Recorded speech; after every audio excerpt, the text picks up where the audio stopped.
પોરબંદરમાં બેફામ સ્પીડે કાર ચલાવતા શખ્સે ઇન્દિરાનગર વિસ્તારમાં રહેતા બાઇક ચાલકને ઠોકર માર્યા બાદ ભાવસીજી હોસ્પિટલ સુધી પહોંચાડીને ફરાર થઈ ગયેલા ઈસમ સામે પોલીસ ફરિયાદ નોંધાવવાની તજવીજ હાથ ધરવામાં આવી છે। વિગત એવી છે કે છાયાના ઇન્દિરાનગર વિસ્તારમાં રાજવી પાર્ટી પ્લોટ નજીક રહેતા અને પરચુરણ ચીજવસ્તુઓની દુકાન ધરાવતા મહેન્દ્રભાઈ લક્ષ્મીદાસ કાનાબાર નામના વેપારીએ એવું જણાવ્યું હતું કે તેઓ શનિવારના રોજ તેમનું બાઇક લઈને જૂના ફુવારા પાસેથી પસાર થતા હતા ત્યારે ફૂલ સ્પીડે કાર ચલાવતા એક શખ્સે મહેન્દ્રભાઈ કાનાબારના બાઇક સાથે અકસ્માત સર્જી દેતા તેઓ ફંગોળાઈ ગયા હતા અને પગના ભાગે ગંભીર ઈજા થઈ હતી।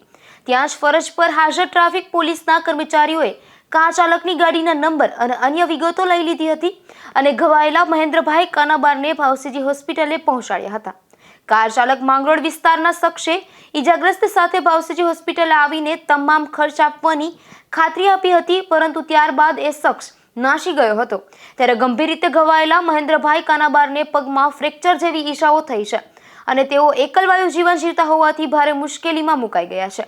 આથી આરોપી કાર ચાલક હજુ સુધી હાજર થયો નહીં હોવાથી અને ખર્ચાના કોઈ રૂપિયા આપ્યા નહીં હોવાથી અંતે એ ઈસમ સામે પોલીસ ફરિયાદ નોંધાવવા માટેની તજવીજ હાથ ધરવામાં આવી છે।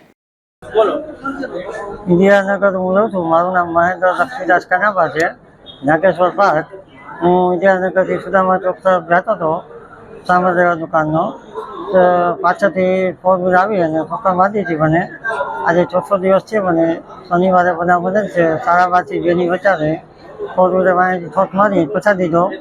ઓથરની ઢાંકણી ભાંગી ગઈ છે, એનું ઓપરેશન આવે છે। બીજા પગમાં ફ્રેક્ચર છે। 4 દિવસની કોઈ ફરિયાદ દેવા દીવાની દેવા કોઈ આવેલ નથી, તો વિનંતી મારી ફરિયાદ દેવા સ્વીકારશો।